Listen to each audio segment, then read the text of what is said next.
ठीक है। तो मैंने बोला एब्सिसिक एसिड हार्मोन तो काफी छोटा है, सभी को मालूम है। ये प्लांट में जब भी स्ट्रेसफुल कंडीशन होगा, हाँ, जब भी स्ट्रेसफुल कंडीशन होगा तो प्लांट एक हार्मोन रिलीज करेगा अपने आप को स्ट्रेस कंडीशन से बचाने के लिए। इसलिए एक हार्मोन हमने वर्ड यूज किया एब्सिसिक एसिड। जैसे गर्मी का टाइम है और टेम्परेचर ज्यादा है तो ट्रांसपिरेशन ज्यादा होगा, तो हार्मोन कौन रिलीज होगा? एब्सिसिक एसिड, जिससे कि जो आपका स्टोमाटा है वो क्लोज हो जाए।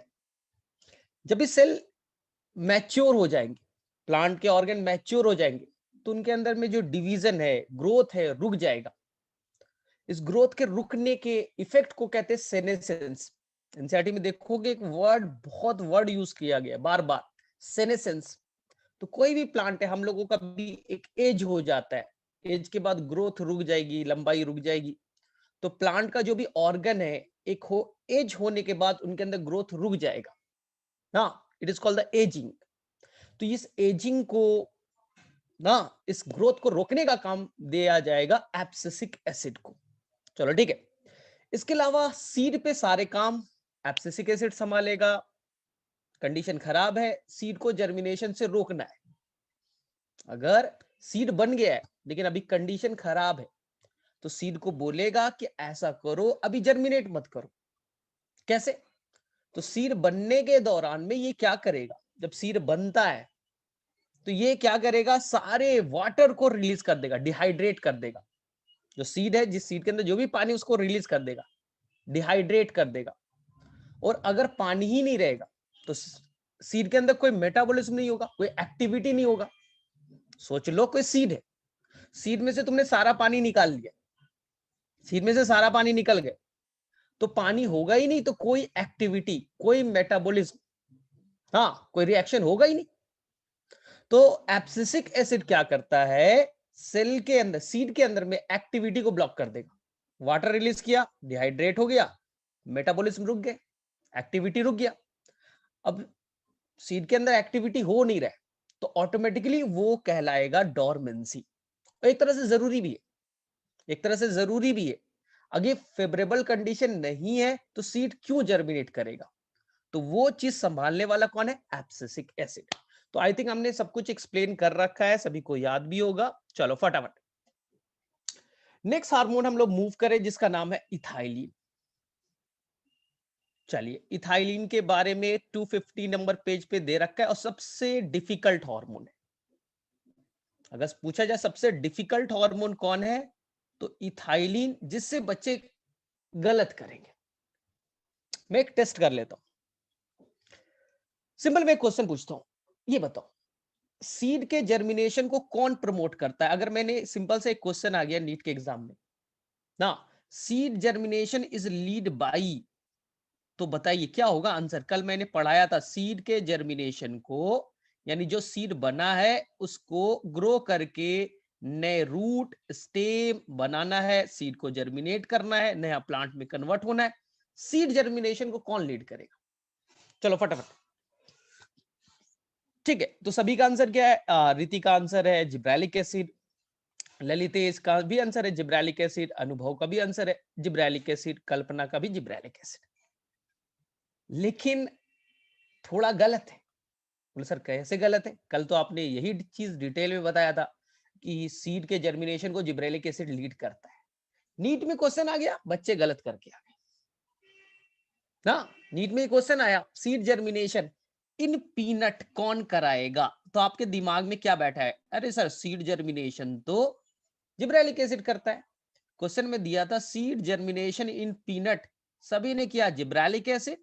आपकी एनसीईआरटी, आपकी एनसीईआरटी पेज नंबर 250 पे कहती है, आपकी एनसीईआरटी पेज नंबर 250 पे कहती है कि सीड जर्मिनेशन इन जो पीनट है वो इथाइलिन कराता है। देख लो, अगर आपके पास एनसीईआरटी बुक अवेलेबल है तो वहां देखो, वहां पे ये वर्ड लिखा है, एनसीईआरटी ने मेंशन किया कि बाकी जगह पे पी प्लांट में, बार्ले सीड में मेनली जिब्रेलिक एसिड ही करेगा।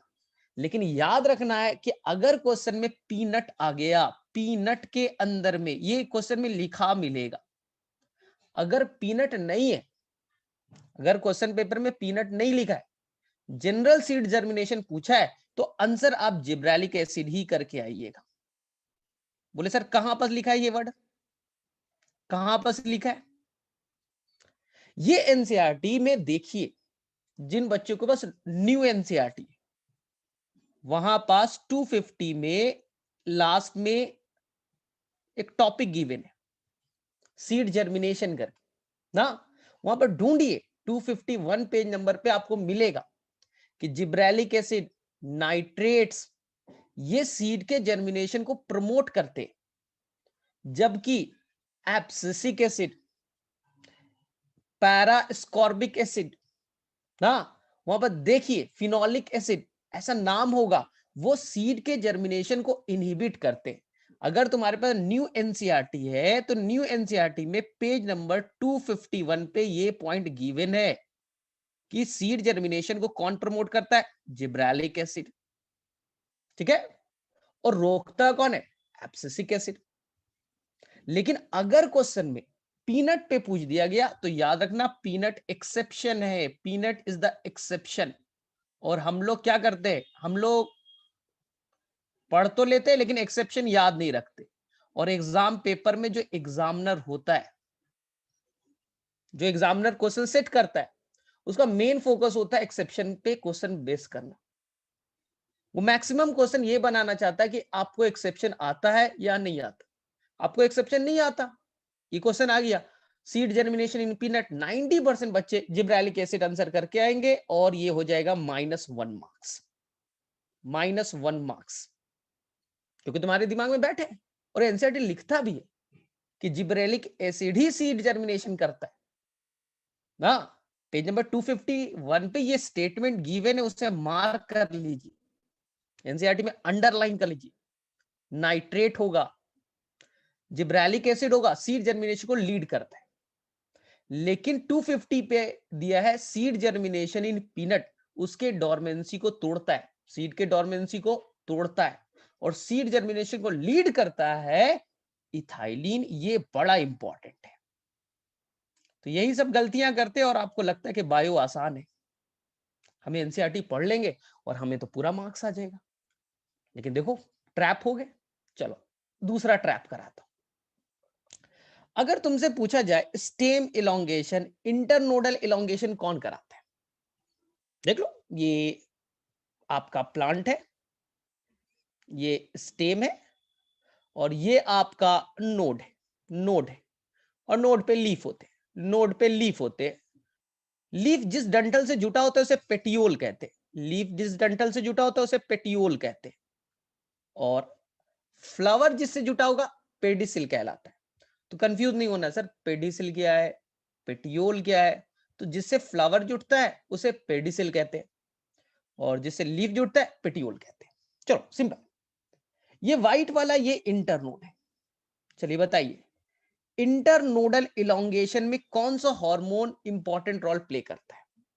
कल भी बताया था, stem elongation, internodal elongation, removal of dwarfness, ये मैंने बहुत अच्छे से एक्सप्लेन किया था। तो एनसीईआरटी में लिखा है सर जिब्रेलिक एसिड, इसी का छिड़काव करते हैं तो शुगर केन का इंटरनोड बड़ा हो जाता है, सरफेस एरिया ज्यादा हो जाएगा, सरफेस एरिया ज्यादा रहेगा तो शुगर का प्रोडक्शन 20 टन पर एकड़ बढ़ता भी है। ये पेज नंबर 249 पे गिवन है एनसीईआरटी में। लेकिन अब आ गया एक्सेप्शन की बारी, अब आ गई एक्सेप्शन की बारी। इसलिए इथाइलिन तुम्हें लगता है ना आसान है, बहुत खतरनाक है ना। एनसीईआरटी में लिखा है 250 पेज नंबर पे, ये दिया है इंटर नोडल इलोंगेशन, यानी कि जो स्टेम नोड और इंटर नोड में डिवाइड है, तो जो इंटर नोड है ना, उस इंटर नोडल इलोंगेशन इन deep water rice plant, NCERT का यही वर्ड है, डीप वाटर राइस प्लांट, जो राइस प्लांट पानी के अंदर डूबे पड़े, डीप वाटर राइस प्लांट, उनके अंदर में इंटरनोडल इलोंगेशन इथाइलिन कराता है। इंटरनोडल इलोंगेशन और स्लैश करके लिखा है पेटियोल इलोंगेशन इथाइलिन कराएगा। तो ये क्वेश्चन आता है तो बच्चे को तो लगता है अरे इंटरनोडल एलोंगेशन तो जिब्रेलिक एसिड का काम है, तो वो गड़बड़ करते, वो गलत करके आ जाते। सर क्यों होता है? चलो एक्सप्लेन करते हैं, इसको लॉजिकल समझो, साइंटिफिक समझो। ये पानी है, ठीक है, मैंने राइस प्लांट लगाया, ये देखिए एक ये राइस प्लांट लगाया, ये राइस का रूट है, ये स्टेम है, लीफ है, ऐसे ये राइस प्लांट है, ठीक है। किसान ने खेत के अंदर में राइस प्लांट लगाया। अगर थोड़ा सा तुम्हें नॉलेज होगा तो जो राइस की खेती होती है, जो राइस प्लांट को ग्रो किया जाता है ना, तो बरसात के टाइम में होता है, बारिश बहुत होती है, और बारिश होगी तो धीरे धीरे क्या होगा, पानी जो है वो देखिए पानी क्या होगा उस राइस प्लांट में, क्या होगा, डूबते चला जाएगा। कितना बड़ा प्लांट ही होता है, कोई आम के पेड़ के तरह तो है नहीं, बहुत बड़ा है कि पानी होगा तो कोई दिक्कत नहीं है। पानी होते जा रही है तो पानी में ये क्या हो गया, प्लांट डूब गया, ठीक। इसलिए कहा डीप वाटर राइस प्लांट, जो राइस का प्लांट है वो पानी में डूब चुका है, अंदर में सड़ जाएगा, अंदर में फोटोसिंथेसिस नहीं होगा, अंदर में ऑक्सीजन नहीं मिलेगा, प्लांट सड़ जाएगा, प्लांट खत्म हो जाएगा, जो राइस प्लांट है वो डिग्रेड हो जाएगा। यही है डीप वाटर राइस प्लांट। तो सर कैसे बचे, कैसे बचे? तो इस केस में होता क्या है, इस केस में होता क्या है, डीप वाटर राइस प्लांट है, प्लांट तो पानी के अंदर मर्ज कर गया है, सड़ जाएगा, खत्म हो जाएगा। तो ये जो डीप वाटर राइस प्लांट है, they will release the ethylene, they will release the ethylene. बोले ठीक है सर, इससे फायदा क्या हो?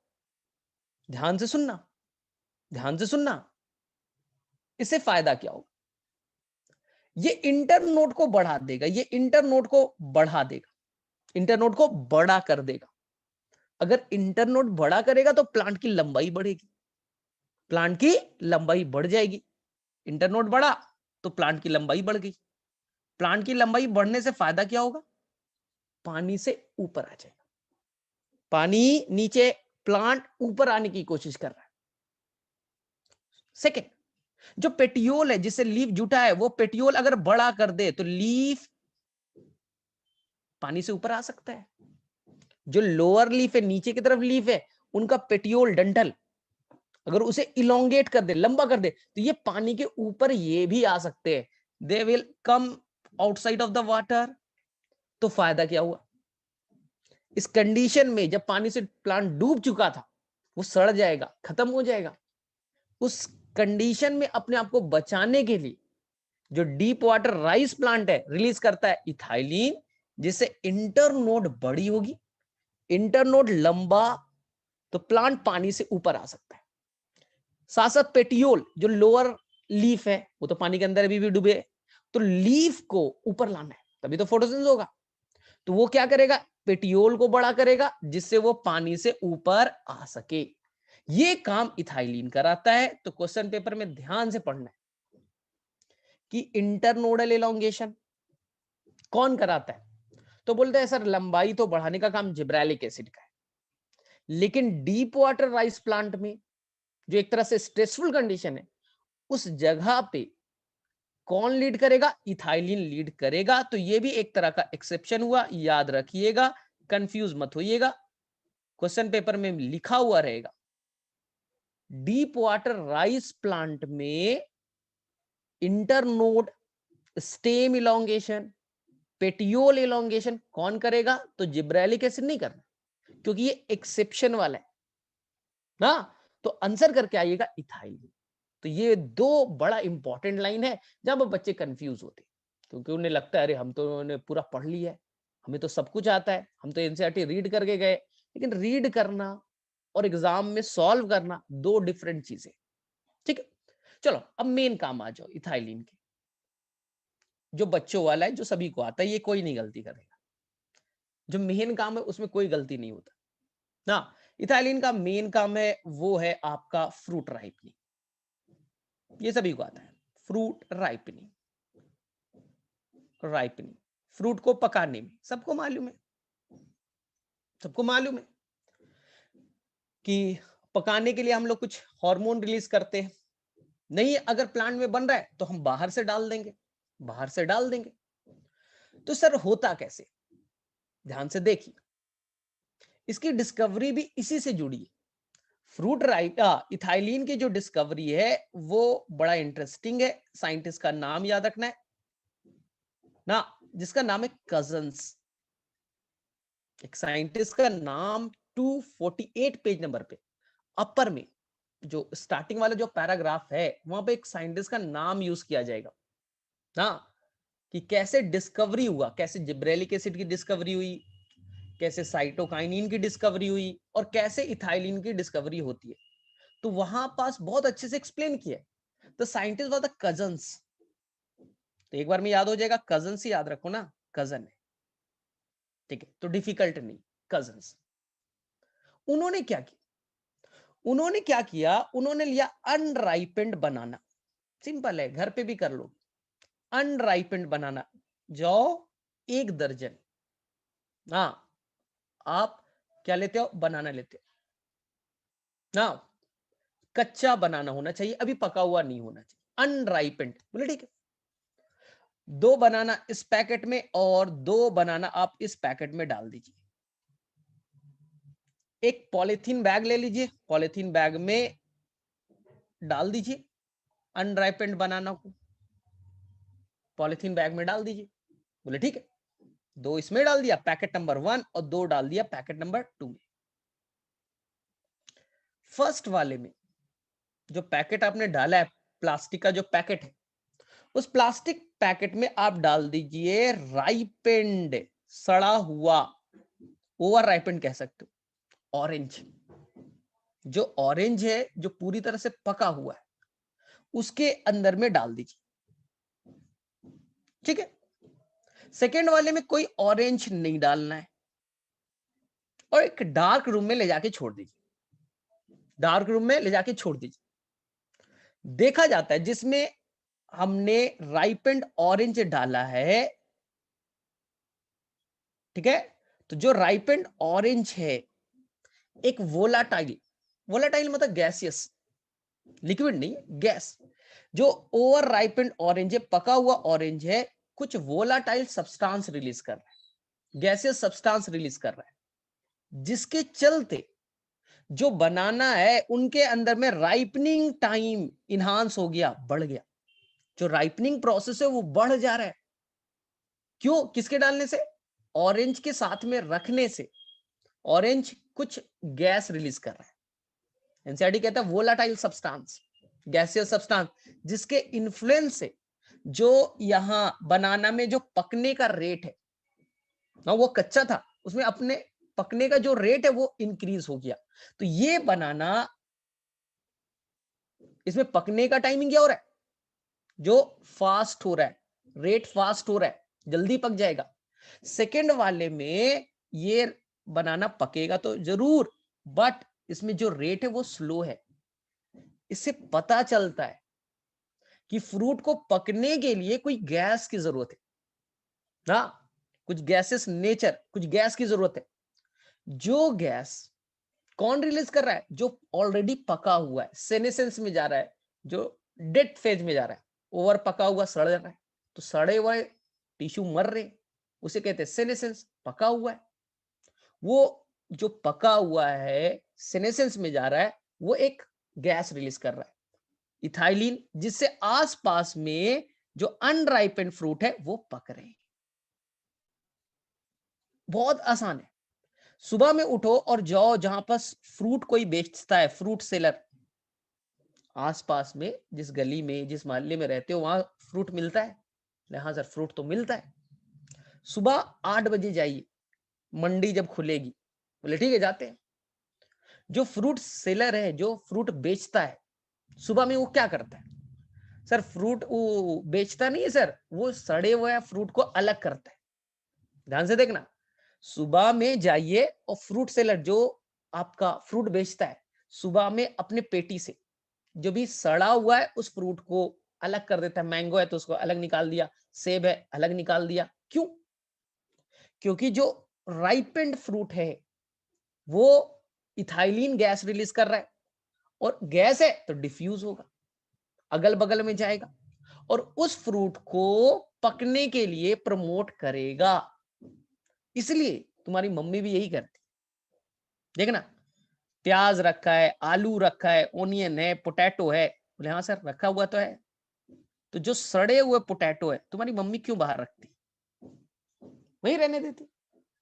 कभी सोचा है, कभी देखो, पूछो जाके मम्मी से, जहां पास प्याज रखा है, जहां पास आलू रखा है, हाँ जहां पास आपके रखे गए क्या, टोमेटो रखे गए, टमाटर रखे गए, मम्मी क्या करती, जो ओवर राइपेंड है, पका हुआ, उसे निकाल करके अलग रख देती। क्यों? सिंपल सा लॉजिक है। जो पका हुआ है वो हार्मोन रिलीज कर रहा है, वो गैसेस नेचर का है। अगर लिक्विड रहता तो दिक्कत ही नहीं था, लिक्विड थोड़ी ना बाहर निकल जाएगा, वो गैस है। और वो जा रहा है कहां, अनराइपेंड पोटैटो के पास, आलू के पास, और उसे बोल रहा है, भैया तुम जल्दी पको। इसलिए आपसे कभी क्वेश्चन पूछा जाए इथाइलिन का मेन काम, आंसर करके आएगा fruit ripening. The main thing is the fruit ripening. Second चीज, एकमात्र हार्मोन है जो गैसियस नेचर का है, इसलिए वो डिफ्यूज हो सकता है, ठीक है। नेक्स्ट काम ध्यान से देखिए, क्या सर सारे फ्रूट को पकाने में हेल्प करेगा? ठीक है, क्या सर सारे फ्रूट को पकाने में काम करेगा? मैंने सिंपल बोला, अगर तुम्हें आम खाना है, आम कच्चा है, तो कैसे पकाओगे भाई? तो भाई सड़ा हुआ एक फ्रूट ले लो, बनाना ले लो, कुछ भी ले लो, सड़ा हुआ फ्रूट ले लो और उसके साथ में अपने आम को ना रख दो। और दूसरा, जो बेवकूफ इंसान है वो अकेले रख करके उसे कहां डाल देगा, तो सर उसको चावल में रख देंगे, तो उसे यहां रख देंगे, वो जल्दी पक जाएगा, पता नहीं कैसे। तो जो भी आपका ओवर राइपेंड वाले फॉर्म के साथ में रख दीजिए, जो ओवर राइपेंड है, जो सड़ रहा है, डिग्रेड हो रहा है, वो इथाइलिन रिलीज कर रहा है, जिसके इन्फ्लुएंस में कच्चा वाला जो फ्रूट है उसके अंदर में राइपनिंग क्या हो जाएगा, फास्ट हो जाएगा, वो जल्दी पक जाएगा। सिंपल सी कहानी। लेकिन क्या सर सारे फ्रूट को पकाएगा? नहीं, राइपनिंग कराएगा, लेकिन सारे फ्रूट में राइपनिंग नहीं कराता। ठीक है सर, कहां नहीं कराएगा और कहां कराएगा? तो अभी मैंने सिंपल सा बोला, सबसे अच्छा एग्जांपल आपका बनाना है ना, एप्पल हो गया, ऑरेंज हो गया, ये सब में ये फ्रूट को पकाने में यूज होता है। ठीक है, ऑरेंज हो गया। और ध्यान से नोटिस करना, एनसीईआरटी का एक वर्ड है, एनसीईआरटी में एक वर्ड गिवन है, जब कोई फ्रूट पकता है, जब कभी कोई फ्रूट पकता है, जैसे केला पक रहा है या मैंगो, अभी कच्चा था तो वो ग्रीन कलर का था, कच्चा है तो ग्रीन कलर का है। कभी खा के देखा है, सर खट्टा लगता है, ग्रीन कलर का है, खट्टा लगता है, और सर ये बहुत ही टाइट है, देखो ना, हार्ड रहता है वो। लेकिन जब फ्रूट पकने लगता है, उसके अंदर बहुत सारे चेंजेस आते हैं। कोई भी फ्रूट पकने लगता है तो कलर चेंज हो रहा है, हाँ, हार्डनेस देखना, अमरूद देखो हार्ड होता है, लेकिन जब वो पक गया, पीला हो गया, कलर चेंज हुआ, लूज हो रहा है, अंदर में एंजाइम्स वगैरह है जो सेल वॉल को तोड़ रहे, वो लूज हो रहा है। थर्ड, उसमें स्वीटनेस आ रहा है, मीठापन आ रहा है।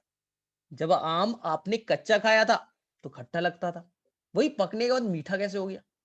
यानी जो फ्रूट राइपनिंग का प्रोसेस है वो बहुत ही ज्यादा एनर्जेटिक है, बहुत सारे चेंजेस आ रहे हैं उसमें, और चेंजेस आएगा तो उसे खूब सारा एटीपी चाहिए, कलर चेंज करना है, सेकेंड उसे मीठा बनाना है, थर्ड उसे लूज करना है, तो they required lot of ATP. इसलिए राइपनिंग के टाइम में फ्रूट को बहुत सारे एटीपी की डिमांड है। सर एटीपी कैसे बनेगा? एटीपी बनने का एक ही प्रोसेस है, रेस्पिरेशन के रेट को बढ़ा दो, रेस्पिरेशन के रेट को बढ़ाइए, रेस्पिरेशन से एटीपी बनता है। तो प्लांट अगर रेस्पिरेशन के रेट को बढ़ा दे, रेस्पिरेशन ज्यादा करेगा, एटीपी ज्यादा बनेगा। इसलिए फ्रूट पकने के दौरान में रेस्पिरेशन के रेट को बढ़ा देता है under the influence of ethylene. Ethylene को फ्रूट तो पकाना है, लेकिन फ्रूट पकाने में उसे कई सारे चेंजेस से गुजरना पड़ेगा। तो इथाइलिन फ्रूट राइपनिंग के दौरान रेस्पिरेशन रेट को इनहांस करता है। इसी को एनसीईआरटी लिखता है क्लाइमैक्टिक रेस्पिरेशन। Climactic respiration. अगर आपके पास एनसीईआरटी है तो पेज नंबर 250 पे बहुत अच्छे से एक्सप्लेन किया गया है इसे, बहुत अच्छे से एक्सप्लेन किया गया है कि फ्रूट के अंदर में जब राइपनिंग होता है तो they require lot of ATP. ATP कहां से अचानक से आ जाएगा भाई? तो बोलेंगे सर इथाइलिन ना रेस्पिरेशन को बढ़ाएगा। तो अचानक से रेस्पिरेशन का रेट का बढ़ना, इसी को कहते हैं हम लोग रेस्पिरेटरी क्लाइमैक्टिक या क्लाइमैक्टिक रेस्पिरेशन। जो कौन करता है? इथाइलिन करता है। और जिस फ्रूट में ऐसा देखा जाता है उसे क्लाइमैक्टिक फ्रूट या क्लाइमैक्टेरिक फ्रूट कहेंगे। क्लाइमैक्टिक हो या क्लाइमैक्ट्रिक फ्रूट कहेंगे। तो ये बनाना में दिखेगा, एप्पल में दिखेगा, ऑरेंज में दिखेगा। लेकिन कुछ ऐसे भी फ्रूट है जिन्हें कोई मतलब नहीं, इथाइलिन का कोई रोल नहीं है पकाने में। इथाइलिन छिड़क दो, कोई फर्क नहीं पड़ रहा है। जैसे पाइन एप्पल में फ्लावरिंग पे पाइन एप्पल के अंदर में जो राइपनिंग प्रोसेस है उसे कंट्रोल नहीं करता। पाइन एप्पल पे कितना भी छिड़काव कर दो, स्ट्रॉबेरी पे कितना भी छिड़काव कर दो, कभी भी उस पे कोई रोल प्ले नहीं करेगा। तो याद रखना, ये बड़ा इंपॉर्टेंट क्वेश्चन है। इसे ऐसे फ्रूट को कहते हैं नॉन क्लाइमैक्ट्रिक, नॉन क्लाइमैक्टेरिक, जहां पकने में इथाइलिन का रोल नहीं है। Non climacteric fruit, non climacteric fruit. अगर एक क्वेश्चन में पूछ दूं तो यहां पर बच्चा कंफ्यूज होता है। मैंने बोला पाइन एप्पल के अंदर में राइपनिंग को लेकर के कोई रोल नहीं था, इथाइलिन न्यूट्रल है, कोई मतलब नहीं। वो बनाना में है, ऑरेंज में पकाने में काम करता है। लेकिन एनसीईआरटी में गिवन, एनसीईआरटी में गिवन है कि पाइन एप्पल में वो राइपनिंग तो नहीं कराएगा, लेकिन पाइन एप्पल के अंदर वो फ्लावर जरूर प्रमोट कर सकता है। फ्लावरिंग इन पाइन एप्पल। फ्रूट को पकाने में तो रोल नहीं है, लेकिन अगर पाइन एप्पल में अगर आप इसे छिड़क दे उस प्लांट पे, तो उस प्लांट में फ्लावरिंग प्रोसेस को बढ़ा देगा। तो फ्लावरिंग इन पाइन एप्पल तो इथाइलिन का काम है। सर 100 प्लांट है और सब में ले जाके एक बार छिड़क दो, सारे प्लांट पे एक टाइम पे आप इथाइलिन छिड़क दो, तो उनके अंदर जो फ्लावर एक साथ बनेंगे, 100 प्लांट सबके अंदर एक साथ फ्लावर बनेगा, एक साथ फ्रूट बनेगा। इससे फायदा क्या है? किसान को फायदा हो गया, एक ही महीने में सारे फ्रूट को वो तोड़ सकता है। इसलिए सिंक्रोनाइजिंग वर्ड यूज किया है। सिंक्रोनाइज मतलब एक साथ, सिंक मतलब टुगेदर, एक साथ सारे फ्रूट बनाने के लिए पाइनएप्पल में हम लोग यूज करते हैं इथाइलिन को। लेकिन पकाने में इसका कोई रोल नहीं, फ्रूट के पकाने में रोल नहीं है। फ्रूट नहीं, फ्लावर के फॉर्मेशन में बड़ा इंपॉर्टेंट रोल है। तो ये चीज याद रखिएगा। और चलिए मुझे बताइए, अगर आपके पास एनसीईआरटी, क्या आपको 250 पे रेस्पिरेशन वाला पार्ट मिला? क्या क्लाइमैक्टिक रेस्पिरेशन, क्या एनसीईआरटी में ये वर्ड लिखा है? Ethylene increase the rate of respiration during the ripening time. Simple सा। कोई फ्रूट पकता है तो आपको दिखता है ना, कलर चेंज हो रहा है। फ्रूट पक रहा है तो आपको दिख रहा है मीठापन बढ़ रहा है। फ्रूट पक रहा है तो आपको दिख रहा है वो लूज हो रहा है, यानी सेल वॉल के अंदर जो पेक्टिन थे, जो भी थे, वो टूट रहे हैं। उसके लिए ढेर सारे हमें एनर्जी चाहिए, और एनर्जी कहां से आता है? तो रेस्पिरेशन से आएगा। तो आप कच्चे प्लांट पे छिड़क दो इथाइलिन, रेस्पिरेशन का रेट बढ़ जाएगा। अब रेस्पिरेशन का रेट बढ़ेगा तभी तो कहां जाएगा? राइपनिंग प्रोसेस में वो मूव करेगा। तो इथाइलिन बड़ा इंपॉर्टेंट रोल प्ले करेगा। चलो मेरे में से क्लियर है सभी को? ठीक है, तो किसे किसे यहां तीनों पॉइंट समझ में आ गए? तो मैंने पूरा डिटेल एक्सप्लेन कर दिया है कि तुम दूसरे को भी समझा सकते हो। चलो फटाफट, किसे किसे ये क्लियर हो गया फटाफट हैंड रेज करो।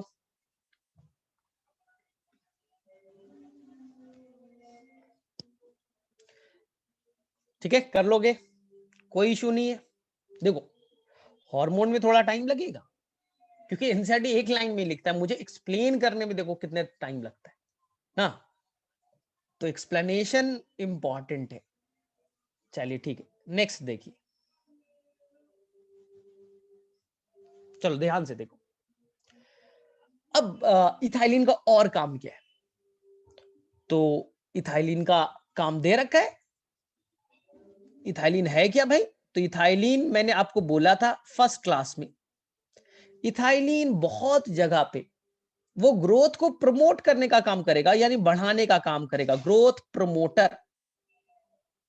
लेकिन बहुत जगह पे वो काम करेगा ग्रोथ इनहिबिटर।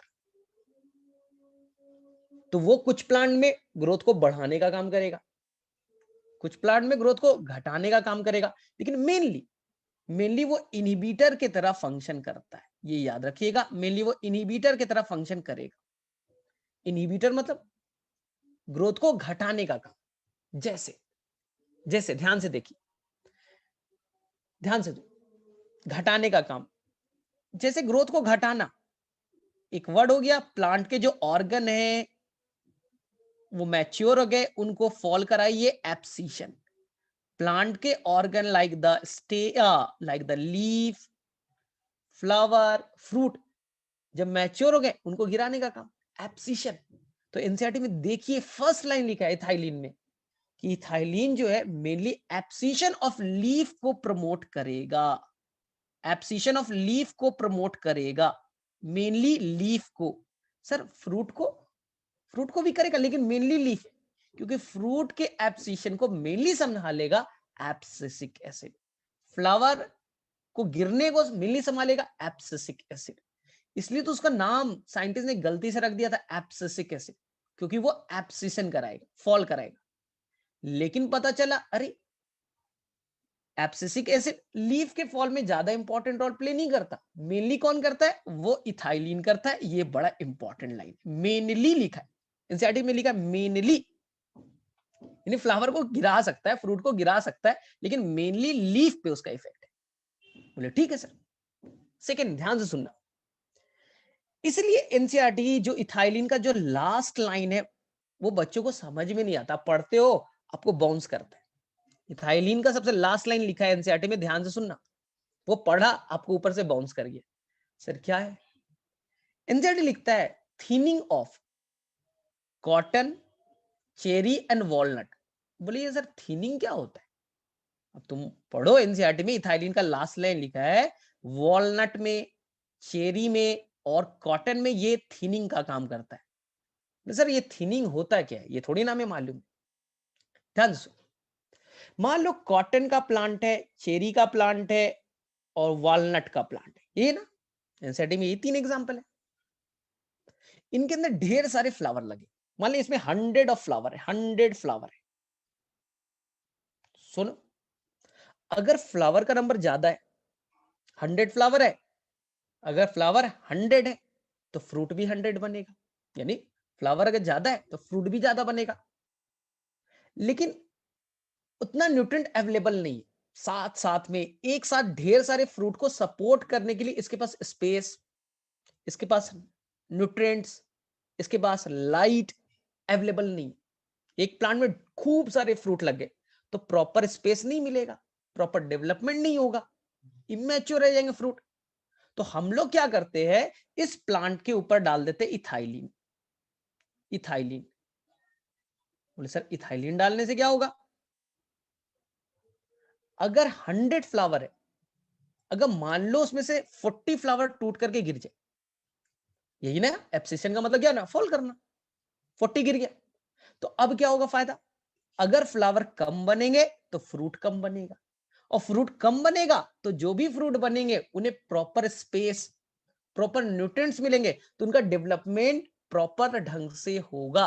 तो या तो आप लीफ को फॉल करा सकते हो, या तो आप फ्रूट, जो यंग फ्रूट है उसे फॉल करा दीजिए, यंग फ्रूट को फॉल करा दीजिए, जिससे बाकी बचे हुए फ्रूट को प्रॉपर केयर मिलेगा, प्रॉपर स्पेस मिलेगा, जिससे बाकी फ्रूट का डेवलपमेंट अच्छे ढंग से हो। तुम्हें फ्रूट चाहिए बेटे, छोटे छोटे नहीं चाहिए, तुम्हें चाहिए वेल डेवलप्ड फ्रूट चाहिए, कम ही बने लेकिन वेल डेवलप चाहिए भाई कॉटन का प्लांट में। तो आप क्या करोगे, आप इथाइलिन छिड़क दो, बोलेगा भैया थिनिंग हो जाएगा। थिन मतलब नीचे गिरना, थिनिंग मतलब कम होना, थिन मतलब पतला होना है ना, तो यहां जान लीजिए थिन मतलब यहाँ पर कम होना, फ्लावर को गिरा देगा, फ्लावर गिर गया तो फ्रूट कम बनेंगे, फ्रूट कम बनेंगे लेकिन जो भी बनेगा वो प्रॉपर बनेगा। इसी को कहेंगे, इसी को हम लोग कहेंगे थिनिंग ऑफ वॉलनट, चेरी और एक और कौन दे रहा है, कॉटन। सिंपल है, कॉटन के प्लांट में 100 फ्लावर है, 100 फ्लावर, फ्लावर पॉलिनेशन के बाद फर्टिलाइजेशन होगा, फ्रूट बनेगा, 100 फ्रूट बन गए, छोटे छोटे 100 फ्रूट बन गए।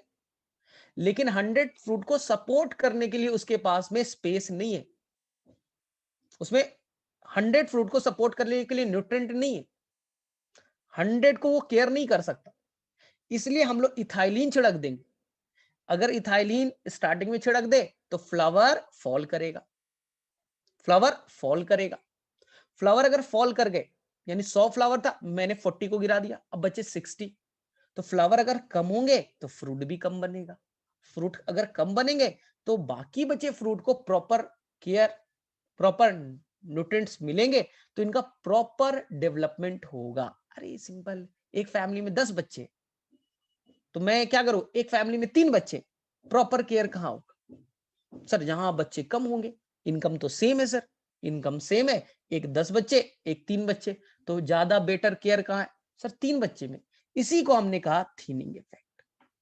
तो चलो किसे किसे एनसीईआरटी में ये थीनिंग वर्ड मिलता है, चलो फटाफट हैंड रेज करो।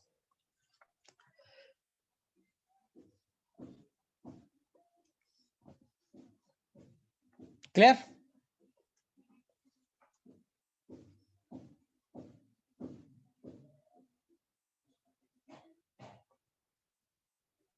थिनिंग मतलब फॉल करना, एक्सेस फ्रूट का, एक्सेस फ्लावर का फॉल करना, थिनिंग। ठीक है, एब्सिशन को ही यहां पर रिलेट किया थिनिंग से, थीन मतलब नीचे गिरना, कम हो जाना, फ्लावर का अमाउंट कम होना, फ्रूट का अमाउंट कम होना, थिनिंग। चलो अब नेक्स्ट पार्ट, इथाइलिन का नेक्स्ट काम और क्या है।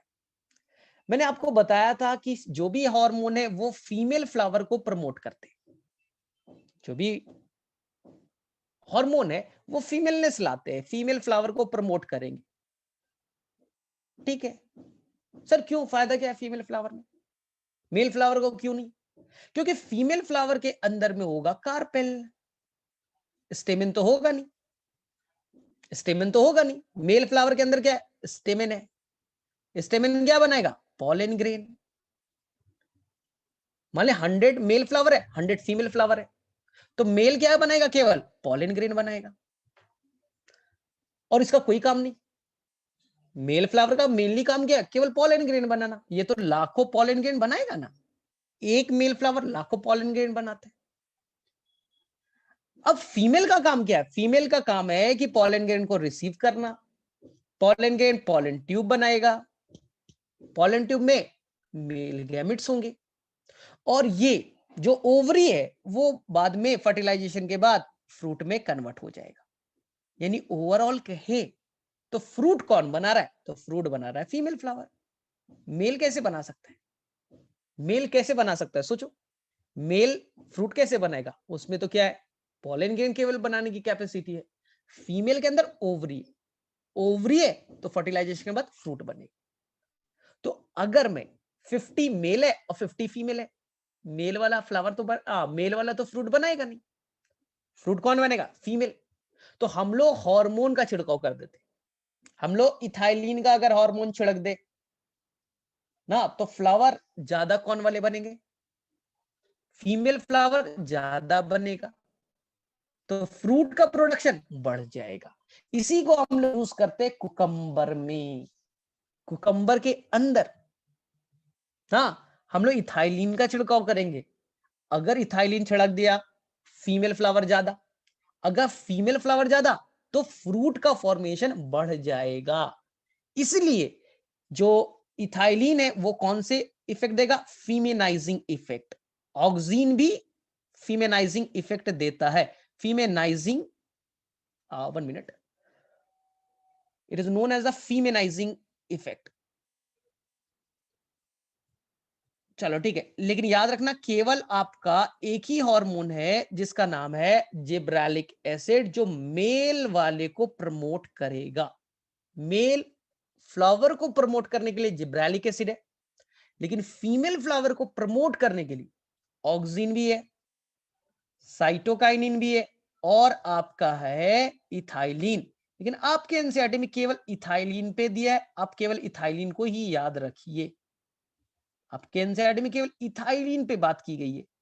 अगर क्वेश्चन आ गया याद रखना, सर इथाइलिन तो एनसीईआरटी में है, ऑक्सिन भी करेगा सर, साइटोकाइनिन भी करेगा, और अगर मेल की बात करें तो जिब्रालिक एसिड। एब्सिसिक एसिड इन दोनों से दूर है। एब्सिसिक एसिड बोलेगा ए मेल फीमेल मुझे नहीं आता, मैं न्यूट्रल हूं भाई, मेल फीमेल मेरी बस की बात नहीं, मैं जेंडर इंडिपेंडेंट हूं, न्यूट्रल। चलो ठीक है, तो एनसीईआरटी में देखो किस किस बच्चे को मिला ये इंक्रीज फीमेल फ्लावर इन, कहां दिया है? कुकुरबिट दिया है, कुकम्बर दिया है, कहां दिया है? किसमें दिया है? कुकुरबिट है, कुकम्बर है, क्या दिया है?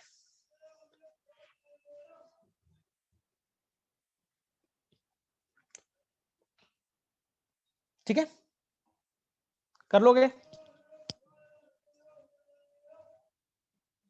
चलो ठीक है, ठीक है, करेक्ट। चलो अब यानी कि तुम्हारे लगभग लगभग सारे काम इथाइलिन के क्लियर हो गए। बस लास्ट एक और है जिसे हम लोग कहते हैं ट्रिपल रिस्पॉन्स। एनसीईआरटी में नहीं है लेकिन एक्सप्लेन जरूर किया है। ट्रिपल रिस्पॉन्स, ट्रिपल मतलब 3, ट्रिपल रिस्पॉन्स इसे कहते हैं। बोले ठीक है सर, ये ट्रिपल रिस्पॉन्स का क्या चक्कर है? 3 रिस्पॉन्स एक साथ। बोले ठीक है सर, क्या है ट्रिपल रिस्पॉन्स? ध्यान से सुनिए। कोई एक प्लांट है, अभी उसका सीड ग्रो करने स्टार्ट हुआ, प्लांट है, सीड जर्मिनेट हुआ और प्लांट बनना स्टार्ट हुआ, रूट बने, अभी पतला सा स्टेम बना है, लीफ बने। यंग प्लांट है, अभी बहुत पतला सा, अभी बनने स्टार्ट ही हुआ है। मान लो अगर यहां पर बहुत तेज से विंड, हवा बहुत तेज चले, इसलिए राइस प्लांट, हवा बहुत तेज चले, सर एक तो बहुत पतला सा प्लांट है सर, हवा बहुत तेज चलेगा तो सर प्लांट तो टूट जाएगा, प्लांट तो सर टूट जाएगा, खत्म हो जाएगा। हवा चलता है ना, तो सर वो तो टूट करके गिर जाएगा। इसलिए यहां पर एक वर्ड आएगा ट्रिपल रिस्पॉन्स। ऐसा अगर कंडीशन है तो प्लांट के अंदर इथाइलिन रिलीज होगा।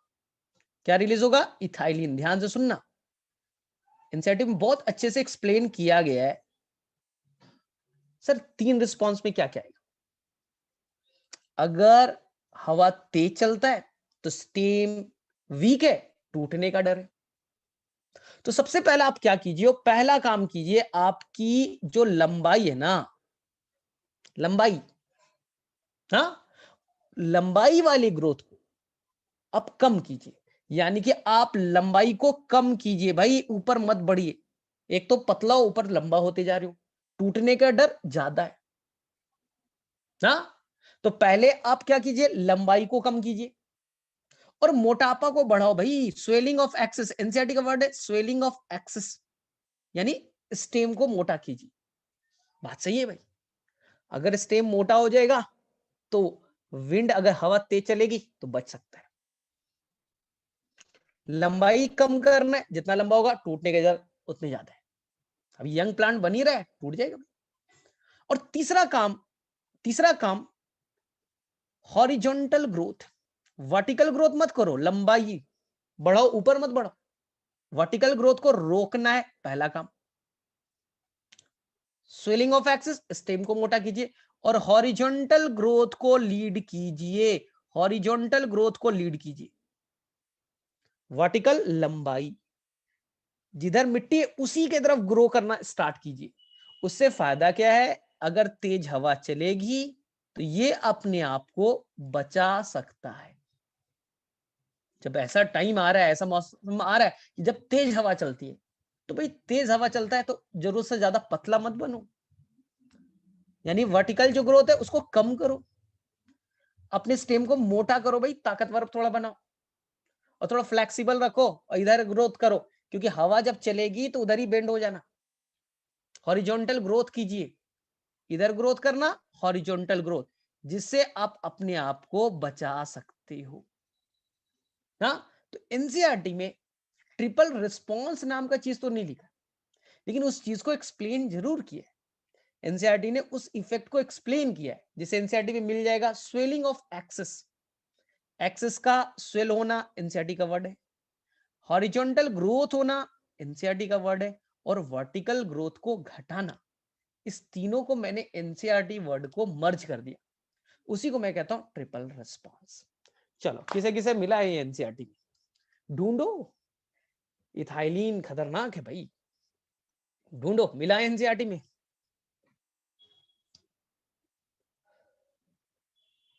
मिल गए?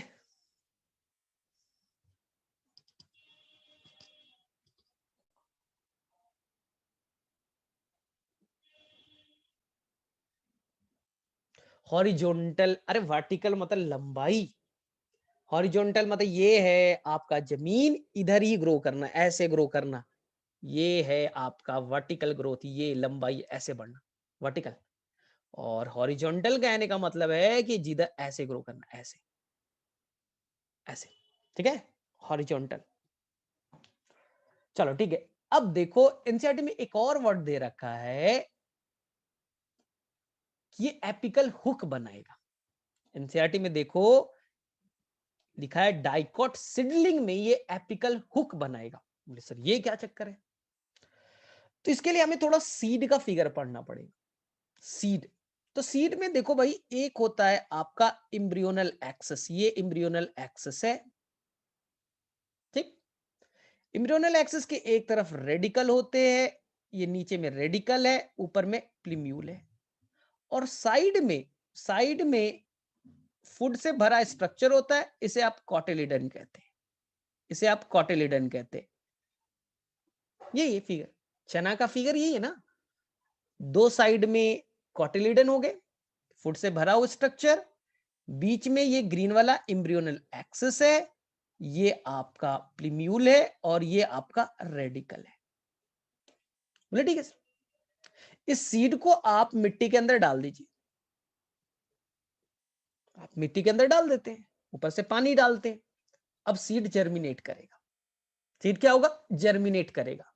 लेकिन प्रॉब्लम नहीं है, थोड़ा सोचना, सीड अगर जर्मिनेट किया तो जो आपका एम्ब्रियोनल एक्सिस है उसके ऊपर में क्या है? प्लीम्यूल है, प्लीम्यूल ग्रो करेगा, प्लीम्यूल ग्रो करेगा, और प्लीम्यूल के जो टिप है, ये प्लीम्यूल क्या बनाएगा? स्टेम, शूट पार्ट बनाएगा, जमीन से ऊपर वाले पार्ट को शूट पार्ट कहते हैं। लेकिन प्रॉब्लम क्या है? प्रॉब्लम ये है कि जो प्लीम्यूल है, इसी से पूरा स्टेम बनना है, शूट पार्ट बनना है, और वो इसी प्लीम्यूल से पूरा पार्ट डेवलप होना है। उसमें स्पेशल टिश्यू है, स्पेशल टिश्यू है, जिसे हम कहते हैं मेरिस्टेमेटिक टिश्यू, जो डिवाइड करेगा और उससे फिर स्टेम, लीफ, फ्लावर सब कुछ बनते हैं। लेकिन सर जमीन से ऊपर जाएगा सर, तो थोड़ा प्रॉब्लम ये है सर कि ये जब जमीन से ऊपर जाएगा तो जैसे ही ऊपर जाने लगेगा तो सर मिट्टी में कुछ हार्ड चीज भी तो होंगे, कंकड़ होगा, पत्थर होगा, सर टूट तो सकता है। चना को लो और नीचे डाल दो जमीन के अंदर, व्हाइट कलर का निकलेगा? बोले हाँ सर निकलता तो है। जो व्हाइट कलर का जो टिप है उसी पे कौन है सर? वो तो प्लीम्यूल है, इसी प्लीम्यूल से आपका नया स्टेम बनेगा। सर लेकिन मिट्टी में सर वो टूट नहीं सकता है क्या? उसके टिप पे क्या है? स्पेशल टिश्यू जो डिवाइड करके नया चीज बनाने वाला है, हाँ स्टेम, लीफ बनाने वाला है। सर वो टूट गया तो?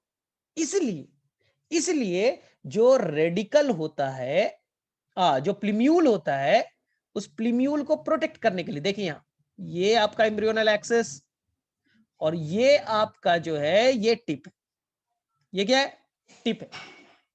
क्या नाम है इसका, प्लीम्यूल। प्लीम्यूल को प्रोटेक्ट करने के लिए एक हुक बनाते हैं, एक प्लीम्यूल को प्रोटेक्ट करने के लिए एक हुक बनाते हैं, इसी को एनसीईआरटी कहता है apical hook. Apical hook. Sir फायदा, जमीन से नीचे आप तो जमीन के नीचे थे भाई, अब ऊपर ग्रो करोगे तो आपके डैमेज होने के चांसेस है, डैमेज हो जाएगा तो आगे ग्रो कैसे करोगे। इसलिए इस प्लीम्यूल को प्रोटेक्ट करने के लिए एक हुक का फॉर्मेशन होता है, इसी को कहते हैं apical hook formation, to protect the plumule. Plumule को प्रोटेक्ट करने के लिए जो सीड में एक हुक लाइक स्ट्रक्चर बन जाता है, जिससे वो मेन पार्ट को बचा सके। इसलिए याद कीजिए, एनसीईआरटी में देखिए, एनसीईआरटी में 250 पेज नंबर पे कहीं बस आपको ऐसा मिला क्या, apical hook formation in the dicot seedling. Dicot seedling के अंदर में ऐसा दिखता है। क्लियर है। डाइकॉट जो सीड होते उनके जर्मिनेशन में प्रॉब्लम है, वो जमीन से ऊपर आएंगे, तो जमीन से ऊपर आएंगे तो भाई रेडिकल तो तुम्हारा प्लीम्यूल तो खराब हो जाएगा, जमीन को कैसे तुम तोड़ करके ऊपर निकलोगे। इसलिए उसके प्लीम्यूल को प्रोटेक्ट करने के लिए हमने एक हुक का, एक बाहर का कवरिंग बना दिया जो प्रोटेक्शन देने का काम करेगा, इसी को कहते हैं हम लोग apical hook formation in the dicot seedling. Dicot seedling, चलो ठीक है, ये काम याद रखना।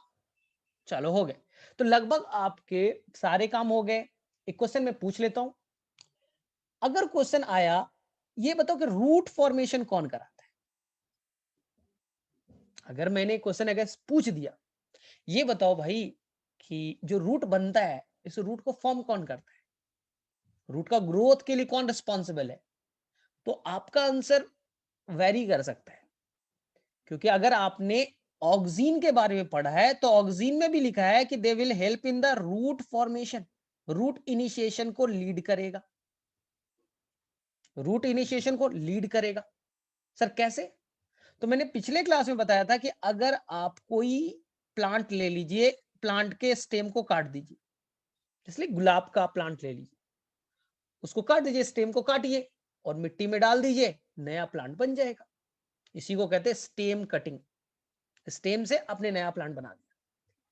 लेकिन सर हम लोग गुलाब के काट तो लेंगे सर, लेकिन अपने आप जो स्टेम है उसमें रूट कैसे बन जाएगा।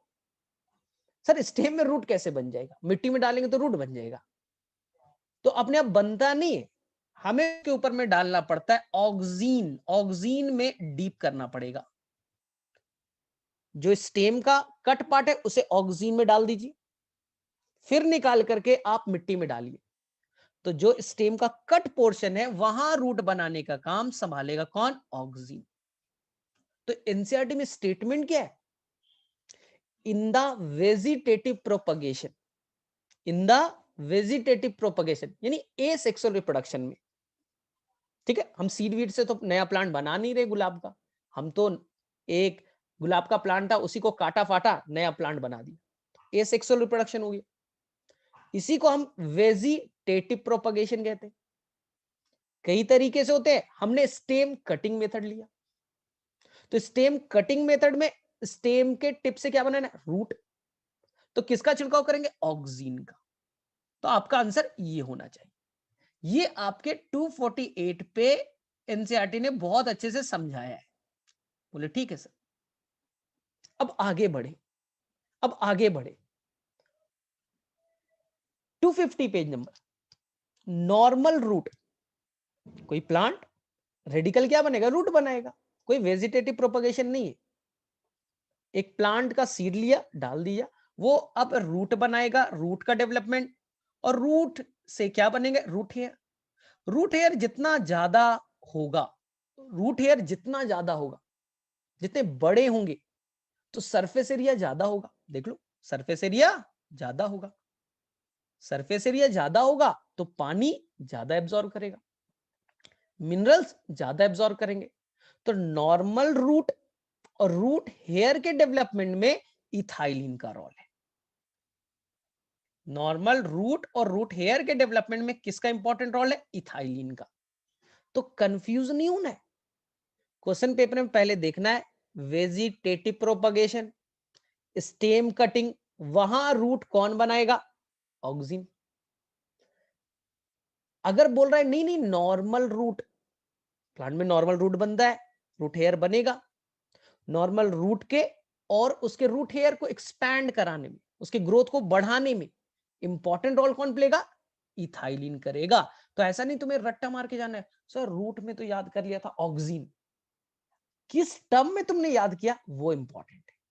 तुमने स्टेम कटिंग के लिए याद किया या नॉर्मल ग्रोथ के लिए याद किया है, ये इंपॉर्टेंट होगा। इसी में बच्चे कंफ्यूज होते हैं और आंसर गलत करते हैं। चलो किसे किसे मिल गया ये इथाइलिन का फंक्शन? फटाफट हैंड रेज करो और एक बार चेक भी कर लो, 250 पे भी चेक कर लीजिए और आप 248 पे भी चेक कर लीजिए। 250 पे भी एनसीईआरटी में चेक कीजिए और 248 को भी चेक कीजिए, रिवीजन भी हो जाएगा आपका। चलो फटाफट जिनका हो गया हैंड रेज करो।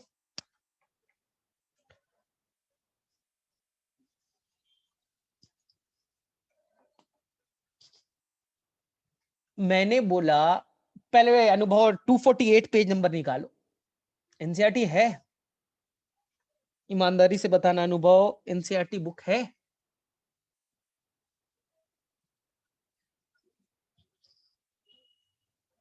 यस या नो, कुछ अनुभव बोलो।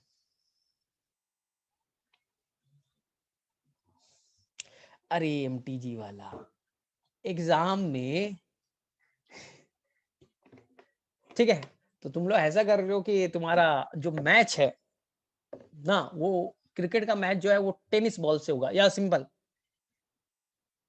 क्रिकेट का जो मैच है वो टेनिस बॉल से होने वाला है, और तुम लोग भाई सा हार्ड बॉल लेदर बॉल से प्रैक्टिस कर रहे हो ना। तो आपका एग्जाम सिंपल सा, एनसीईआरटी पे से ही सारे क्वेश्चंस आते हैं। इस बार 90 आउट ऑफ 90 क्वेश्चन एनसीईआरटी से आए। तो ये एमटीजी या दूसरे बुक पढ़ने का क्या मतलब बनता है? मैं सिंपल सा बोल रहा हूँ, जब आपको मालूम है कि 90 में से 90 क्वेश्चन यहीं से आने वाले, तो मैं क्यों पढ़ूं भाई, मुझे क्या फायदा है? क्योंकि आपको एनसीईआरटी का एक एक लाइन विथ एक्सप्लेनेशन आना चाहिए, विथ एक्सप्लेनेशन आना चाहिए। तो मैं बार बार बोल रहा हूँ, पिछले एक वीक से यही बोला, शायद अब ले लो अब ले लो अब ले लो, लेकिन लेना पड़ेगा, अदरवाइज मैं कुछ नहीं कर सकता ना। मैंने ये बोला कि जब वेजिटेटिव प्रोपगेशन क्या होता है, तो बोले सर ये ए सेक्सुअल रिप्रोडक्शन है, ए सेक्सुअल रिप्रोडक्शन है, जहां पास आप सीड के बिना नया प्लांट बना दो। तो कभी बचपन में कभी या अभी भी रोज का प्लांट खुद से लगाया है? रोज का प्लांट लगाया है? बोले सर लगाया है। कैसे लगाते हो? सर रोज का प्लांट जल्दी लगता नहीं। तुम्हारा आंसर ये होगा सर रोज का प्लांट जल्दी नहीं लगता। ठीक है नहीं लगता, मैं रीजन बता रहा हूं। ठीक है, रोज के प्लांट को लगाने के लिए आप किसी बगल में पड़ोसी का स्टेम काट करके लेते हो, उस रोज प्लांट का स्टेम को काट करके लेते आइए ना, और उसके ऊपर में, उस स्टेम के ऊपर में ऑक्सीजन का छिड़काव कर दो, ऑक्सीजन का छिड़काव कर दो। और जब मिट्टी में लगाओगे ना, तो कुछ दिनों के बाद, एक महीना वेट तो कर लो यार, कल नहीं होगा, ऐसा नहीं आज डाला कल हो जाएगा, ऐसा थोड़ी होता है। थोड़ा वेट कर लो, फिर देखोगे अरे नया रोज का प्लांट लग गया। घर वाले पूछेंगे अरे रूट कहां से आया भाई, तुमने तो स्टेम काट करके लाया था, यहाँ रूट कैसे बन गए? अरे तुमने पड़ोसी से रूट स्टेम मांगा था, तो इस नया प्लांट बन गया, यानी कि अंदर में रूट तो होगा ना। बोले हाँ सर रूट तो होगा। कहां से बन गया रूट? शुगर केन में ऐसे ही करते, कटिंग मेथड से। तो उसके लिए हमने ऑक्सीजन का छिड़काव करते। अगर आप नहीं छिड़काव करोगे तो प्लांट अपने आप बनाएगा ऑक्सीजन, वो कम अमाउंट में बनाएगा, इसलिए सक्सेसफुल नहीं हो पाता। इसलिए सक्सेसफुल होना है तो थोड़ा मेथड, मेरे मेथड को यूज कीजिए, ऑक्सीजन का छिड़काव बाहर से कर लीजिए। बोले ठीक है। तो ये ऑक्सीजन का काम हो। सर इथाइलिन, कोई भी प्लांट, कोई भी प्लांट है, मिट्टी में रूट डाल दीजिए, मिट्टी के अंदर में सीड डाल दीजिए, सीड रूट बनाएगा, सीड स्टेम बनाएगा। तो कोई भी प्लांट है, कोई भी प्लांट है जिसमें सीड से बन रहा है रूट, रूट बना, रूट हेयर बने, तो वहां रूट हेयर को बनाने में ना, रूट के ग्रोथ को रेगुलेट इथाइलिन करेगा। यानी दुनिया के हर प्लांट में रूट के ग्रोथ को इथाइलिन प्रमोट करता है कि रूट ज्यादा बड़ा बने, रूट हेयर ज्यादा बने, सरफेस एरिया ज्यादा होगा, वाटर और मिनरल ज्यादा एब्जॉर्ब हो पाएंगे।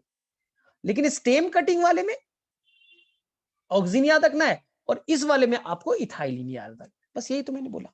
चलो ठीक है, चलो अब हो गया लगभग सारे आपके इथाइलिन के फंक्शन का काम हो गया। बस याद रखिएगा सर, कोई हमने देखा है सर कि अगर हमें प्लांट में इथाइलिन का छिड़काव करना है, आपने बोला बहुत काम करता है इथाइलिन, ये कर देगा वो कर देगा, पाइनएप्पल में फ्लावरिंग करा देगा, आपने बोला सर कुकम्बर के अंदर में फीमेल फ्लावर प्रमोट कर देगा। सर हम गैस लाके छिड़क देंगे क्या?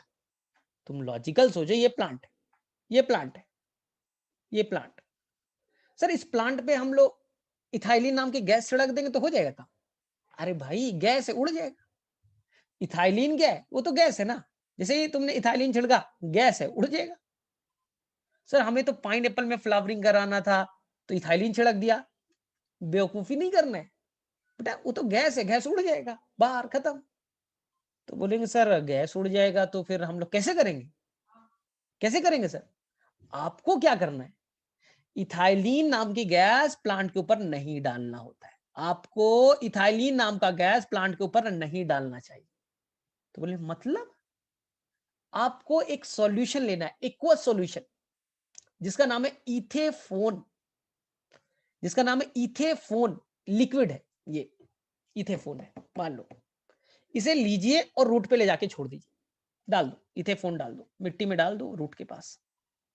ये आसानी से इस सॉल्यूशन को, इस लिक्विड को रूट एब्जॉर्ब कर लेगा, रूट एब्जॉर्ब कर लेगा आसानी से।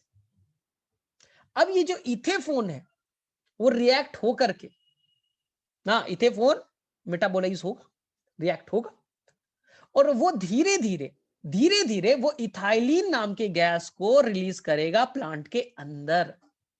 तो आपका इथाइलिन बनाता कौन? बोले सर हमें इथाइलिन चाहिए नहीं। इथाइलिन क्या है? इथाइलिन डाल दिया तो सर इथाइलिन तो सर हवा है, वो तो गैस है, वो तो उड़ जाएगा, फायदा क्या है सर? हमें इथाइलिन का प्रिकर्सर चाहिए जिसका नाम है इथेफोन। इथेफोन जो एक्वस सॉल्यूशन है, लिक्विड वाला है, रूट पे ले जाके डाल दीजिए, रूट आसानी से एब्जॉर्ब करेगा, प्लांट के अंदर में चला गया भाई, स्टेम में, लीफ में, सभी जगह गए और वहां इथेफोन धीरे धीरे मेटाबोलाइज होने के बाद, डिग्रेड होने के बाद वो धीरे धीरे इथाइलिन रिलीज करते जाएगा, इथाइलिन रिलीज करते जाएगा। अब जो इथाइलिन का काम है वहां परफॉर्म होगा। तो आपको ऐसा नहीं करना है जो उसमें इथेफोन लिया, इथाइलिन लिया और इथाइलिन का छिड़काव कर दिया, कोई फायदा नहीं। वो तो भाई क्या है आपका, वो तो गैस है, गैस उड़ जाएगा। इसलिए आपको एक्वस सॉल्यूशन यूज करना है जिसका नाम है इथेफोन, जो कि प्रिकर्सर इथाइलिन का ना, वही मेटाबोलाइज होगा और धीरे धीरे इथाइलिन रिलीज करते जाएगा। और जहां पर इथाइलिन का जरूरत है फ्रूट को पकाने में, तो भाई फ्रूट में पहुंचा, वहां पकाने का काम। फ्लावर में गया, फीमेल फ्लावर बनाने का काम। पाइनएप्पल में फ्लावरिंग बनाने का काम। तो जो भी आपको कमर्शियल यूज करना है तो आपको प्लांट के ऊपर में इथेफोन नाम का सॉल्यूशन यूज करना पड़ेगा। ये आपकी एनसीईआरटी में लिखा गया है। अब क्लियर हुआ? क्लियर हो गए? तो ये थे आपके सारे इथाइलिन के सारे फंक्शन। मैंने सारे के सारे फंक्शन को डिटेल से एक्सप्लेन कर दिया। ठीक है, तो मैं एक बार आपको फटाफट 2 मिनट में रिवाइज करा देता हूं, फटाफट 2 मिनट में रिवाइज करा देता हूं। चलो पहला क्वेश्चन आएगा, इथाइलिन एकमात्र हार्मोन है जो गैसियस नेचर का है। इथाइलिन एकमात्र हार्मोन है जो गैसियस नेचर का है, देख लीजिए यही है भाई इथाइलिन जो आप केमिस्ट्री में भी पढ़ते हैं। सेकेंड, आपको बताया जाता है इथाइलिन का मेन काम फ्रूट राइपनिंग, इथाइलिन का मेन काम फ्रूट राइपनिंग, लेकिन ये सारे फ्रूट को पकाने में हेल्प नहीं करता, ये सारे फ्रूट को पकाने में हेल्प नहीं करता। ये मेनली ऑरेंज, एप्पल, बनाना, यहां बस इसका बड़ा पॉजिटिव इफेक्ट है, फ्रूट को राइपन करने में हेल्प करता है। लेकिन अगर पाइन एप्पल की बात करें, स्ट्रॉबेरी की बात करें, तो वहां पास इथाइलिन का कोई रोल नहीं है फ्रूट राइपनिंग में ना। और सेकेंड चीज, जब ये आप इथाइलिन का छिड़काव इस एप्पल पे, ऑरेंज पे करते हैं, तो ये क्या करता है, जो ये अनराइपेंड, ये कच्चा फ्रूट है, उसको पकाना है। तो आपने नोटिस किया होगा, जो भी कच्चा फ्रूट है अचानक से पकता है, हाँ पकता है भाई। तो ऑरेंज कैसा है, अभी हरे रंग का होगा, वो पकने के बाद में पीले रंग का हो गया, ऑरेंज कलर का हो गया। तो जो पकने के दौरान कई सारे चेंजेस आते हैं, जैसे फ्रूट में कलर चेंज होता है। अमरूद को देखा होगा, प्लांट में लगा है, हरे रंग का है, हार्ड है, पकने के बाद पीले रंग का हो गया, ठीक है, वो थोड़ा सा सॉफ्ट हो गया, खाइएगा तो थोड़ा सा आपको स्वीट लगेगा, मीठा लगेगा। कच्चा वाला बहुत खराब लगता है, आप खाते नहीं हो। तो फ्रूट राइपनिंग के दौरान में कई सारे चेंजेस होते हैं। इस चेंजेस करने के लिए बहुत सारे एटीपी की रिक्वायरमेंट होती है। तो एटीपी कहां से आएगा, तो इथाइलिन क्या करता है, फ्रूट राइपनिंग के दौरान एटीपी प्रोडक्शन को बढ़ा देता है। सर एटीपी कैसे बढ़ेगा, क्योंकि रेस्पिरेशन के रेट को बढ़ा देगा। रेस्पिरेशन ज्यादा होगा, सबस्ट्रेट ज्यादा टूटेंगे, एटीपी ज्यादा बनेगा। तो ये फ्रूट राइपनिंग के दौरान में जो चेंजेस आते हैं, उस दौरान में एटीपी का रिक्वायरमेंट बढ़ता है। तो एटीपी के रिक्वायरमेंट को पूरा करने के लिए रेस्पिरेशन के रेट को बढ़ा देता है। इसी को एनसीईआरटी कहता है क्लाइमैक्टिक रेस्पिरेशन। क्लाइमैक्टिक रेस्पिरेशन याद रखिएगा, बड़ा इंपॉर्टेंट है, ठीक है। तीसरा काम, हम सभी को लगता है कि जो जिब्रेलिक एसिड है वो सीड के जर्मिनेशन को लीड करता है। हम सभी को लगता है कि जिब्रेलिक एसिड सीड को जर्मिनेट कराता है, लेकिन पीनट के सीड में, पीनट के सीड में जर्मिनेशन को जो लीड करता है वो इथाइलिन होता है। ये एक्सेप्शन है, याद रखिएगा। क्वेश्चन पेपर में अगर मिला सीड जर्मिनेशन को प्रमोट करने वाला हार्मोन, आंख बंद करके जिब्रेलिक एसिड करना है। लेकिन क्वेश्चन में ध्यान से पढ़ना भी है। अगर क्वेश्चन पेपर में यह मिला कि seed germination in peanut, peanut seed dormancy को तोड़ना और जर्मिनेशन को लीड करना, तो पीनट अगर लिख गया तो वहां पास आपको इथाइलिन करके आंसर आना है। अगर पीनट नहीं वर्ड यूज किया तो आपको जिब्रेलिक एसिड करना है। मेज आ गया, बार्ली आ गया, पी आ गए, तो ये सब जिब्रेलिक एसिड, ठीक है। नेक्स्ट, हम सभी को लगता है इंटरनोडल इलॉन्गेशन, स्टेम की लंबाई जिब्रेलिक एसिड बढ़ाता है। लेकिन एक्सेप्शन है डीप वाटर राइस प्लांट, बहुत अच्छे से मैंने एक्सप्लेन कर दिया। डीप वाटर राइस प्लांट में पानी के अंदर जो पानी डूबा हुआ है, पानी के अंदर में प्लांट डूबा हुआ है, वहां लंबाई बढ़ाना है। वहां पेटियोल की, एनसीईआरटी में क्या लिखा है, इंटरनोड और स्लैश करके लिखा होगा। इंटरनोड एंड पेटियोल इलोंगेशन को बढ़ाने का काम इथाइलिन करता है। तो कभी भी क्वेश्चन आए इंटरनोडल इलोंगेशन, लंबाई बढ़ाने का काम जिब्रेलिक एसिड। लेकिन क्वेश्चन पेपर में अगर ये लिखा है इंटरनोडल इलोंगेशन इन डीप वाटर राइस प्लांट, तो आपको करके आना है इथाइलिन, ठीक है। सेकेंड काम, ये बड़ा इंपॉर्टेंट है फ्लावरिंग कराने के लिए। तो ये आपके पाइनएप्पल में फ्लावरिंग को प्रमोट करता है। सर फायदा क्या है, और मैंगो में भी लिखा है। सर फायदा क्या है फ्लावरिंग कराने से, अगर आपके पास 100 प्लांट है, सब में जाके थाइलिन छिड़क दीजिए, सारे प्लांट में एक साथ फ्लावर बनेंगे। ऐसा नहीं कोई दिसंबर में बन रहा है, कोई जनवरी में बन रहा है, कोई फरवरी में बन रहा है, एक साथ सभी में फ्लावरिंग होगा। एक साथ अगर फ्लावरिंग होगा तो एक साथ फ्रूट भी बनेंगे, तो जिससे किसान को तोड़ करके बेचना आसान हो जाएगा। तो एक काम हो जाएगा, सिंक्रोनाइजिंग द ना फ्रूट, फ्रूट के फॉर्मेशन को एक साथ बनाने में इथाइलिन का बड़ा इंपॉर्टेंट रोल है। इसके अलावा ये फीमेल फ्लावर को प्रमोट करेगा in the cucumber, female flower को ये प्रमोट करेगा, फीमेलनेस, ठीक है। इसके अलावा मैंने आपको बताया थिनिंग, और एक मैंने बताया था ट्रिपल रिस्पॉन्स। 3 तरह का ये रिस्पॉन्स प्लांट के अंदर में देगा। ट्रिपल रिस्पॉन्स ये याद रखना है। क्या क्या मैंने बोला था, एकदम वर्ड को क्लियर रखना है। लंबाई यानी कि आपकी लंबाई, प्लांट की लंबाई को कम करना है, prevent vertical growth. Swelling of axis, stem को मोटा करना है, और ये इस डायरेक्शन में हॉरिजॉन्टल ग्रोथ को प्रमोट करेगा। इसके अलावा सीड जर्मिनेशन के दौरान जो प्लीम्यूल बनते वो टूटने का डर है, इसलिए बनाते हैं ये apical hook, apical hook formation. चलिए, तो मेरे में से और लास्ट एनसीईआरटी का लाइन था थीनिंग। कहां? वहां दे रखा था आपका कॉटन, चेरी एंड वॉलनट। इनके अंदर फ्लावर ज्यादा होते, फ्रूट ज्यादा बनेगा।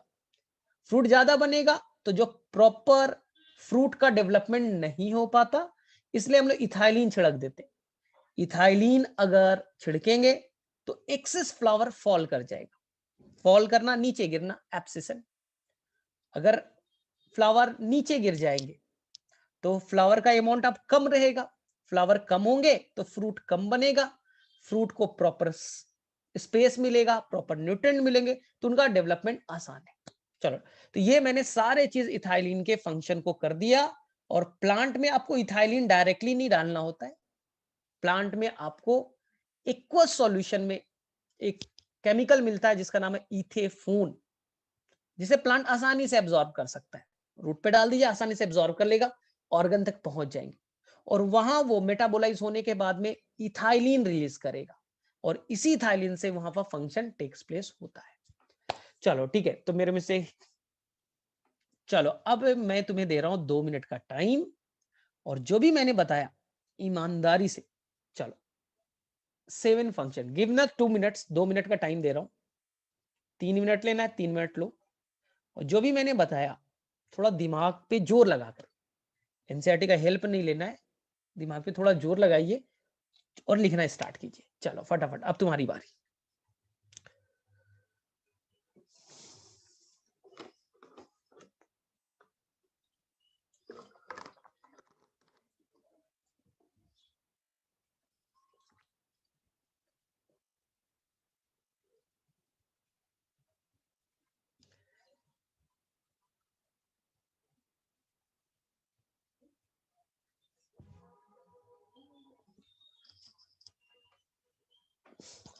हार्मोन मार्केट में मिलते हैं।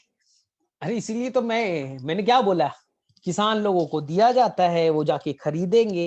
मिलते हैं हार्मोन, मिलते हैं। क्या इंसुलिन हार्मोन नहीं मिलता मार्केट में? तो प्लांट हार्मोन भी मिलेगा।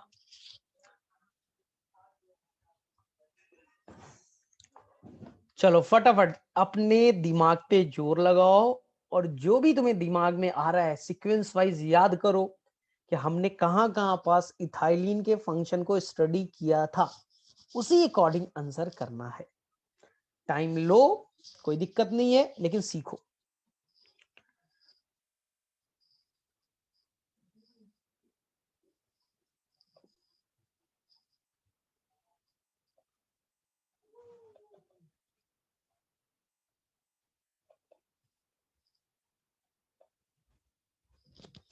ठीक है, ललितेश का आंसर आया है फ्रूट राइपनिंग, करेक्ट है। अनुभव ने तो पूरा लिख दिया, सबका पढ़ने दो मुझे। सीड जर्मिनेशन करेक्ट है। एपिकल हुक फॉर्मेशन, पाइनएप्पल में फ्लावरिंग, साथ साथ मैंगो में भी लिख सकते हो। कुकम्बर के अंदर में, ठीक है, फीमेल फ्लावर को प्रमोट करेगा।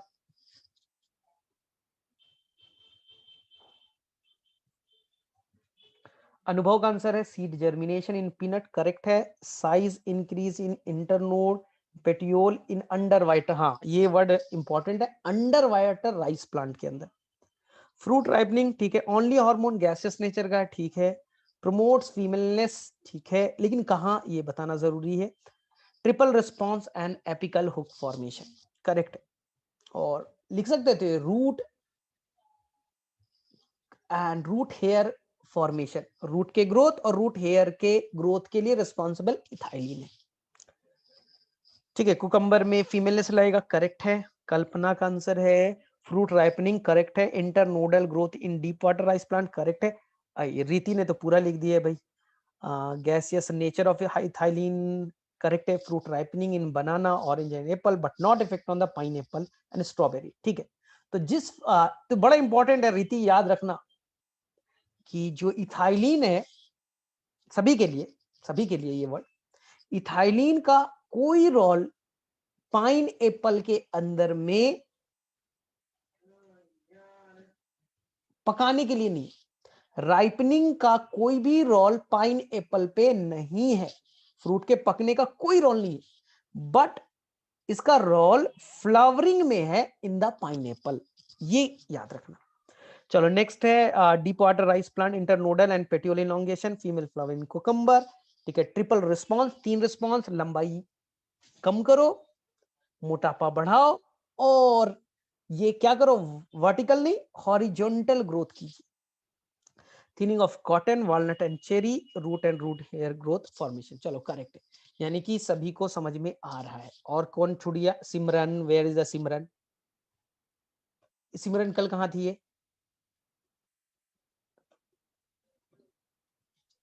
ठीक है, कर लोगे? चलो ये बताओ, सबसे पहली बार किस साइंटिस्ट ने ढूंढा था इथाइलिन को? सबसे पहली बार किस साइंटिस्ट ने ढूंढा था? मैंने अभी कुछ साइंटिस्ट का, एक ही साइंटिस्ट का नाम तो याद रखना है, cousins. Answer is the cousins. ठीक है, एनसीईआरटी में दे रखा है, बहुत ही आसान है, कजन्स। ठीक है, इसके अलावा मैंने एब्सिसिक एसिड कल भी बोला था, एब्सिसिक एसिड को बहुत ही आसान सा है, एब्सिसिक एसिड याद रखिएगा। एब्सिसिक एसिड जनरली जो काम करेगा वो नेगेटिव ही काम करेगा, पॉजिटिव काम आपको नहीं मिलता है। नेगेटिव काम कहने का मतलब कि ये फॉल कराना, यानी एब्सिशन में बड़ा इंपॉर्टेंट रोल प्ले करेगा, लेकिन फ्रूट के, फ्लावर के, बर्ड्स के। और दूसरा, जो टिश्यू है उसके डेथ में, जो टिश्यू है उसके ग्रोथ को रोकने में, उसे मैच्योर कराने में, एजिंग में ले जाने के लिए, तो उसे कहता है एनसीईआरटी सेनेसेंस। और ये होना जरूरी है ना। कोई एक प्लांट है, उसने फ्रूट बना दिया, कोई एक प्लांट है फ्रूट बना दिया, एक ही बार वो लाइफ में फ्रूट बनाता है, फ्रूट तुमने तोड़ लिया, तो अपने आप प्लांट सड़ जाता है। कुछ दिनों के बाद देखोगे, फील्ड में जाओगे, अरे ये तो डिग्रेड हो गया, खत्म हो गया पूरी तरह से, पूरी तरह से जो डंठल है वो अपने आप खत्म हो गया। इसी को तो आप सेनेसेंस कहते हैं। एब्सिशन मतलब फॉल करना। नेक्स्ट, इसका सीड पे बड़ा इंपॉर्टेंट रोल है, सीड के डेवलपमेंट, सीड के मैचुरेशन और सीड के डोरमेंसी। मैंने डोरमेंसी में कैसे आपको एक्सप्लेन किया था, जब सीड बनता है तो ये जितने भी पानी उसे बाहर निकाल देता है, जितने भी पानी है बाहर निकाल देगा। अगर पानी नहीं होगा सीड में तो ऑटोमेटिकली अंदर में कोई मेटाबॉलिज्म नहीं होगा, मेटाबॉलिक रिएक्शन नहीं होगा, तो अंदर में कोई भी मेटाबॉलिज्म नहीं होगा, चुपचाप से सब कोई बैठे रहेंगे। तो तुम्हें लगता है सर इतने दिनों तक, सालों साल तक सीड जर्मिनेट नहीं करता सर, तो अंदर में एनर्जी कहां से आता है? अंदर में सब कुछ चुप से बैठे हुए, कुछ नहीं करना है। हाँ, पानी है ही नहीं, कोई रिएक्शन होगा नहीं, कुछ भी नहीं होना है, तो आराम से इम्ब्रियो, प्लीम्यूल, रेडिकल चुप से बैठे रहेंगे, तो उसे ज्यादा टाइम मिल जाएगा सीड के मैच्योरेशन में, सीड को डेवलपमेंट कराने में। इसलिए एब्सिसिक एसिड बड़ा इंपॉर्टेंट है, और जब तक अनफेवरेबल कंडीशन रहेगा सीड को जर्मिनेट नहीं करने देगा। ठीक है, इसके अलावा स्टोमाटा को बंद करने में, स्टोमाटा को क्लोजर में बड़ा इंपॉर्टेंट रोल है। ठीक है, और सीड के जर्मिनेशन को रोकेगा, तो एंटागोनिस्टिक, एंजाइटी का वर्ड है एंटागोनिस्टिक टू जिब्रेलिक एसिड। ठीक है, तो बाकी चीजें आपको आता है। अगले क्लास में मेरे में से कौन सा बच गया? केवल साइटोकाइनिन थोड़ा सा बचा है, और उसके बाद में हम लोग बड़ा इंपॉर्टेंट पार्ट करने वाले हैं जिसका नाम होगा फोटो पीरियोडिज्म। ठीक है, तो ये चैप्टर धीरे धीरे 2 क्लास और लगेंगे, फिनिश हो जाएगा, इस वीक में फिनिश हो जाएगा। चलो ठीक है फिर। हाँ बोलो रीति, बोलो फटाफट बोलो।